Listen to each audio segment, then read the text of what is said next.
Why, hello there. It's me. Yes, me, Bonnie Gonzalez, your doula for grief. Good afternoon, good morning, good whatever time you're tuning in to see this broadcast. I so appreciate having you there. And if this is your first time joining me, I want you to know that you have come to the right place to start your healing journey from grief. And if you are a returning viewer, oh, welcome. I'm so glad that our relationship has unfolded in this beautiful way that you come back week after week. So, we're going to get started with the show today. But before I launch into my theme, I want to just say a little bit about me for those people that don't know me. But I am a grief coach. I am a certified grief educator. I'm a registered nurse, religious science practitioner, and licensed soul collage facilitator. As I always enjoy saying, my most important I am is that I am a human being right here on the planet with you at this auspicious time that we're all moving through together. So welcome. And I hope you have your cup of tea or your cup of coffee, glass of wine, if that's what you need. Anyway, I hope you have something to really allow you to just get comfy and settle in and make this next a minute about you and for you. And please, if you have a question, just drop it in the comment box. Or if you have a comment, drop that in the comment box. But anyway, just make this become a part of the show by asking your questions. So thank you. And I want to just move right into our theme today. And our theme is collective grief. And the reason I am focusing on collective grief, it looks like 2025 is presenting us all with grief. It's a loss that it's affecting all of us. Remember last week we were celebrating the life of Jimmy Carter. I had a family member that had transitioned. And so we were honoring our losses that we grieve collectively. And so with that, as you know, that the California wildfires in Los Angeles are continuing to rage. And I'm sure that we've all heard it. And if you haven't, I'm sorry to be the one to break the news to you, but this fire is just continuing to rage out of control. And I'm not a Facebook scroller, but I did take a look on Facebook yesterday just to take the pulse of where people are. And I found this article by, or post rather, from, I believe it's Reverend Jeffrey Ryan. And if it's not you, the Reverend Jeffrey Ryan that I'm thinking of, I apologize, but I'd like to share it. And the post is, it says, for those who are not in LA, here's a piece of information to understand the enormity of what we're dealing with. If you think back to the Great Chicago Fire, that burned over 3 square miles. The San Francisco Fire of 1906 burned 4 square miles.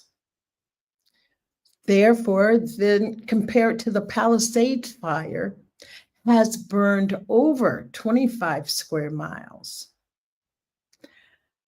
And then the Eaton Fire has burned over 18 square miles. And so right now, all the fires in Los Angeles have burned over 56 square miles. These larger fires are still not contained, so the numbers will continually to grow even larger. And so if we want to put it in perspective, the island of Manhattan in New York is 22 square miles. And San Francisco is 46 1.87 square miles. So can you imagine the entire island of Manhattan on fire? Can you imagine the entire San Francisco city on fire? And I am from the Bay Area, the San Francisco Bay Area. I lived in the East Bay, and to look over and see San Francisco, it's just beautiful, but I can't imagine that entire city being on fire. And I'm not here to give shock value. I'm just here to bring information. And what I want you to do right now, when you think about these wildfires, when you think about the wildfires, when I, quoted the size of the fire, I want you to just take a deep breath and just drop in to your core. Just drop into your core. And when you think of the fires, what comes up for you? What comes up for you? Is it fear? Is it dread? Is it just tremendous sadness? Or is it anger? And after you drop into what you're feeling, feel into your body as to where you're feeling it. You're feeling in your head, your chest, your stomach, your heart, your back. When I drop into this, the feeling of the fire, I really feel it in my face. I feel it in my nose. I feel, for me, it brings up so much sadness that I want to cry. And that's where my tears come from, is in that space. And if I can bring some awareness to what I'm feeling, some awareness to what I'm feeling and where I'm feeling it, I can start to be with that. I can start to sense into that. And then allow myself to feel what it is that I feel. If I need to cry, then cry. The other night when I was just sitting and looking at the wildfire images on television, I just put my hands, I put my head in my hands and I just cried. It's a loss. A loss of so many homes and loss of lives, a loss of important buildings and structures. My son-in-law's family home was destroyed. His family lost everything. That I was sad about. I have another friend, Freya, who watches avidly my program. She wrote about a historical library that was burned to the ground and had really valuable books, and some were the only copies of those ancient and valuable books. So wow, what a loss. And that is what causes grief. Grief is caused by loss. Loss is what we experience. Grief is what we feel. So this has been a tremendous loss. And the sad thing with this fire is that it continues to rage. It is not contained. So the numbers will grow. And what I want to offer, my way of being with my emotional feelings, is to light a candle. And this is just to say, I am sending up prayers, that my heart is right there, that I am concerned, I care, and that my prayers are with those that are affected by the fire. My prayer are with those who are fighting the fires. That's my way of acknowledging and being with this. So I just wanted to offer that on the wildfires. And also what I wanted to say and to just explain a little bit about collective grief. And so collective grief is termed as what happens when a community, society, a village, or a nation all experience some extreme change or loss. And collective grief shows up in the wake of major events, such as a war, a natural disaster, which this wildfire is a natural disaster, or other events that result into mass casualties or widespread tragedy.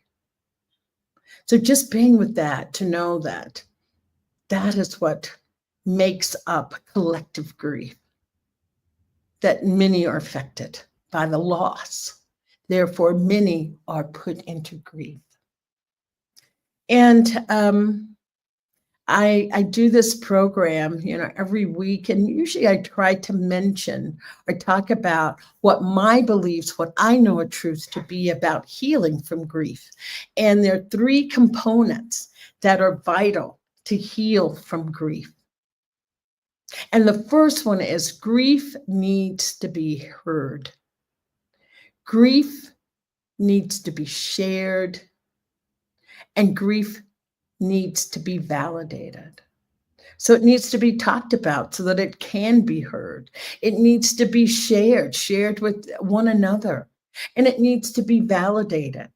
I need some place that I can go and speak about what it is that I'm feeling, what emotions grief is causing me, and to have someone to say, yes, I can understand how you feel that way, or yes, Bonnie, I can understand those feelings, or wow, that must be difficult, but need to have it validated versus, oh, get over that, or, you shouldn't feel that way.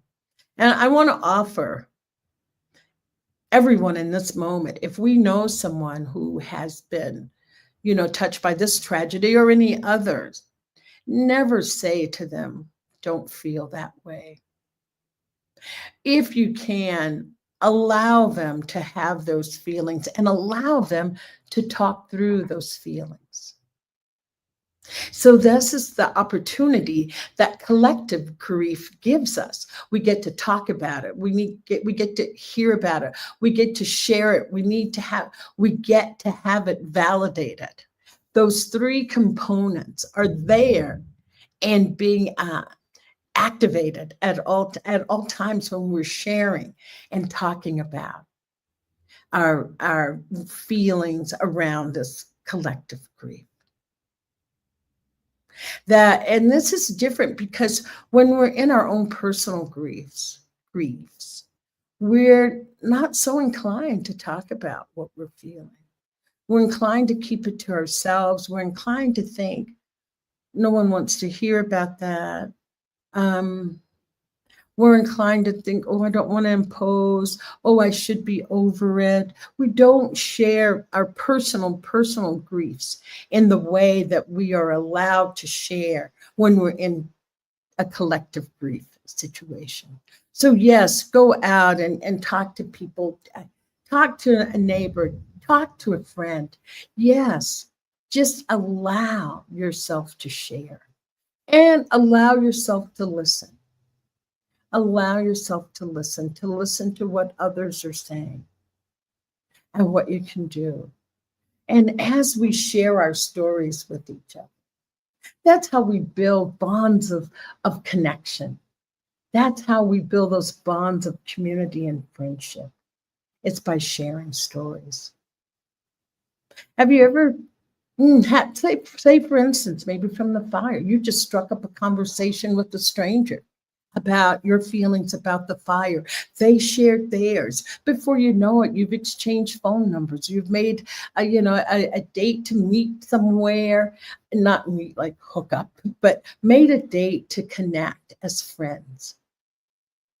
So with that, it leaves you feeling less alone and less isolated. So I say, keep sharing the stories. The other part of collective grief, another opportunity that collective grief gives us, is to participate in public mournings and rituals. That I'm sure that you're hearing stories about, prayer circles coming together, groups that are meeting, and let's have a candlelight visual for the fires that are raging in Southern California. I've seen groups for sound bath healings to come together to shift consciousness with sound. All those things can be a healing balm to the soul, to participate in those rituals and to grieve openly without holding back. Another area that collective grief touches on or allows us to participate in, and that is taking community action. You can participate in some community action, such as, there will be food drive collections for food, to be able to distribute food to the areas that are affected, to shelters, clothing drives, giving a monetary donation, doing what you can do to participate in raising funds. Those can all of these things, if you can participate in some of the community activities and actions that will be taken to support those that have been affected by the wildfires, that is a way of helping you feel that you've given back. As you know, there's always that adage, or not an old adage, it's a truth. If you're feeling bad or feeling down, do something to help someone else, that really lifts your spirits, that can really lift you up. So yes, doing those things, helping the fundraisers and the clothing drives and food drives, that can help you feel good about taking action, that you have done something to really help. I see we have Wayne with us, and Wayne says, do right by your community. Thank you, Wayne. I so approve of that statement. And Wayne, thank you for joining. And Wayne, my deepest condolences to you. Wayne just lost his mother suddenly about a month ago. So Wayne, thank you for being here with us. And yes, do right by your community. And another area of grieving, or things that can help move through this collective grief, is to give yourself space to grieve. Maybe you just need to be alone. What's the expression? I love it. I just need a minute. It's like, maybe you just need a minute. Maybe you just need to disconnect, unplug from everything, to say, I need a minute. And I want to offer you that. Please, try to limit how much time you're spending watching the news of the tragedy. I know it can be like, when you pass a bad car accident and you don't want to look, but you can't help but look. I understand that. I do understand that. But you do yourself a disservice if you're plugged into this, 10, 12 hours a day, just listening to see what's next. There's other things that you can do that would be more helpful than to continuously be on a steady diet of consuming disastrous news. So limit yourself as to how much time you're watching that. And I know we live in a world where we have our devices and they're always on 24/7. There's an alert that will pop up on your phone. I've been with people that have alerts on their phone that alerts them to bad news that's happening around the world. And I was with this person and their phone kept going off. And I said, Is there an emergency? Is there something you need to take care of? And she said, no, I just get alerts so I know what news is going on in the world. And I thought to myself, wow, can you help? Is there some reason you're being alerted? Do you need to go make a phone call to help someone? And if it's not alerting you to something that you can do and be proactive around, I just offer you to rethink that. How can you take better care of you? How can you take better care of you? I had a friend that gave me a bookmarker once that said, the very best thing that you can do for the planet is to take the very best care of yourself. And we all know the old airplane adage, if the oxygen mask drops down, put yours on first before you help others. This is a truth right here, right now. Put your own mask on so that you can help others, so that you're in good shape to help others. Giving from your excess versus your deficit. Another thing that is so helpful right now is if you have a spiritual practice, now is the time to wholeheartedly lean into that practice. And if you don't have a spiritual practice, maybe now's a good time to explore. Whatever works to get you connected to, I'll just say to the idea that there is a force that's bigger and larger than we all are, that we're connected to. And whatever can get you to that space, and whatever works for you that brings you a peace of mind, I say follow it. I say do it. So that's what I want to say about a spiritual practice. And lastly, last but not least, this is a truth that can happen.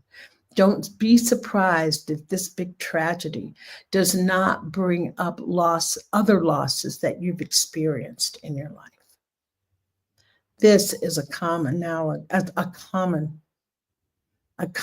occurrence that it brings up other losses.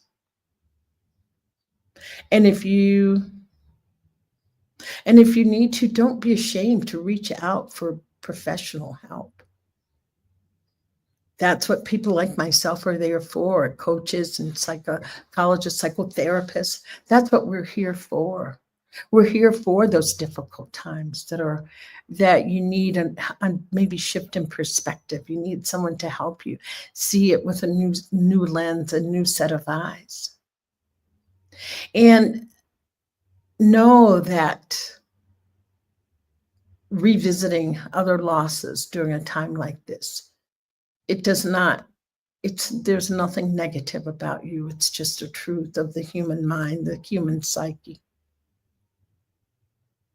And if you are like everyone else here on the planet, we all have other things that are going on in our lives. The world didn't stop because of the fires. Your personal world did not stop because of the fires. As I talked about last week, that, I had a loss in the family. So then today, I'm just requesting prayers for my family. I have a young person in my family who is in critical condition, and I would love to have prayers to know that the energy of prayer, I know that the energy of prayer is so effective. So if you just pass prayers today for the family of Bonnie Gonzalez, your doula for grief, that would just be so meaningful. I see that Wayne, let me see what my dearest Wayne has said. Do right by your community. Oh, so I don't know, water, but be kind to yourself. Thanks. Thanks, Wayne. If I was going to say, that was my last thing that I was going to say, is to be gentle with yourself. Be gentle with yourself. No survival of the tough and the strong, survival of the fittest. No, that's not a truth. It's those that are tender and kind to themselves that survive. So as Wayne says, no meanies allowed. I'm right there with you, Wayne. No meanies allowed. And I'm not going to let you get to that place of being mean-spirited today. So that's what I wanted to say about collective grief and the things that we can do to move through collective grief. And that is, as I said, mourning and participating in mourning, grieving rituals, participating in community activities. And the third thing is being kind to yourself. And as Wayne is saying, love ever, hurt never. Love ever, hurt never. I like that. Thank you. So love yourself, love on you today, love on you right now during these difficult times. I wanted to just share one last thing with you here. And this is from a book that I'm sure we've all heard. It's Grief One Day at a Time. And it's 365 meditations to help you heal after loss, by Alan D. Walford, PhD. And so I love him because anybody that quotes my favorite authors and writers, I love right away. And the quote starts at the very top. It says, "Feelings come and go like clouds in a windy sky. Conscious breathing is my anchor." And that's by Thich Nhat Hanh. I claim him as one of my heroes, sheroes, or people rose. One of the people that I just love the work that he did in the world. And Alan says here that he knows how important it is from all of the people that he's coached and counseled. And I can agree with this, that we really do need to embrace our feelings instead of avoiding or denying them.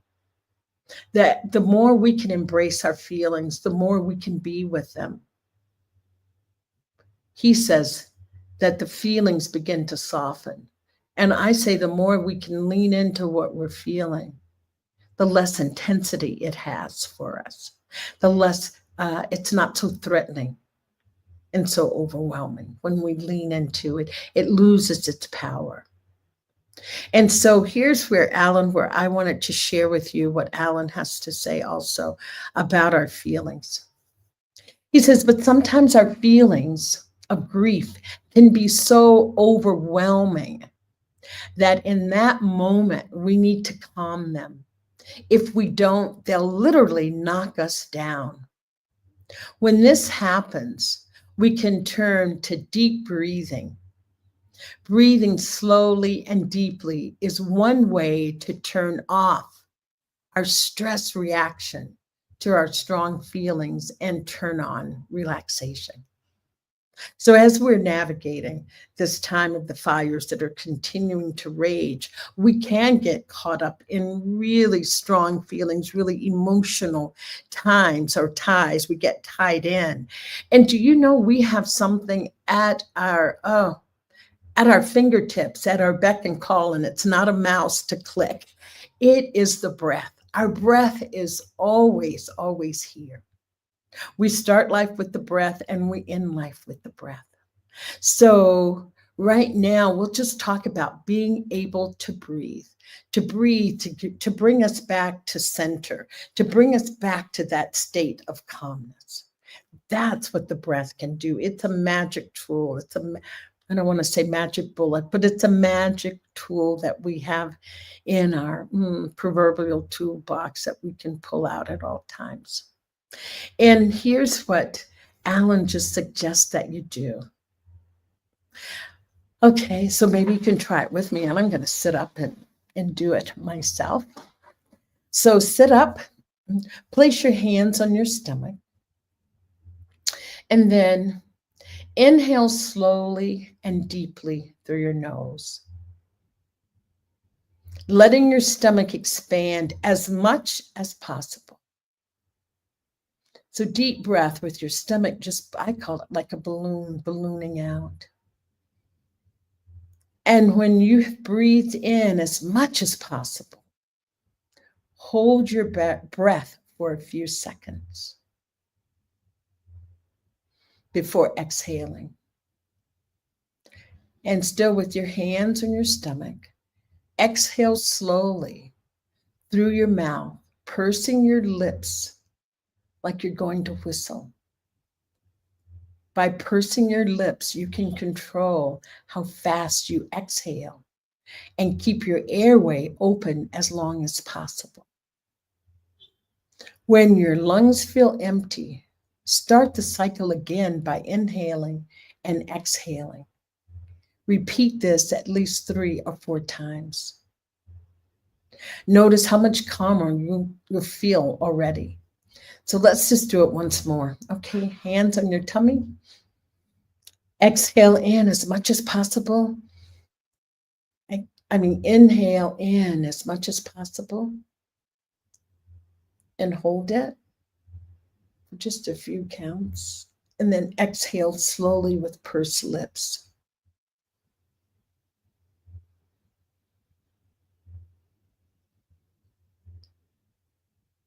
Again.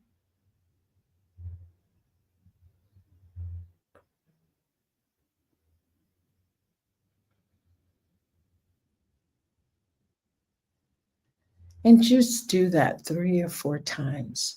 Make it a habit of doing it at least 5 or 6 times. When your feelings are overwhelming you, just take a deep breath. That breath can calm you. And just notice how doing that just for a few minutes, we only did a few seconds, but notice how it's a shift in your own consciousness. Notice how I'll speak in the I feel more grounded and more centered. So remember that. Remember your breath is always there, waiting to be of aid, to be called into service. And I want to say, every program I always end with, I want you to go to the mirror and look in your own eyes. And I want you to say to yourself, what do I need today? Self, what do I need today? The same advice I give you is the same advice I take for myself. And myself said, Bonnie, I need a nap. So I'm going to honor that today. With so much going on, even your doula for grief is filled with grief. And needing to honor my grief, needing to honor what it is that my inner being is calling for, and that is for rest. So I just say, be kind to you. As Wayne says, no meanie allowed today. You cannot be mean to you today. So just love on you. You remember, I am Bonnie Gonzalez, your doula for grief, grief coach, and I am here for you. So be well until next week. Remember to breathe. Thank you. Namaste.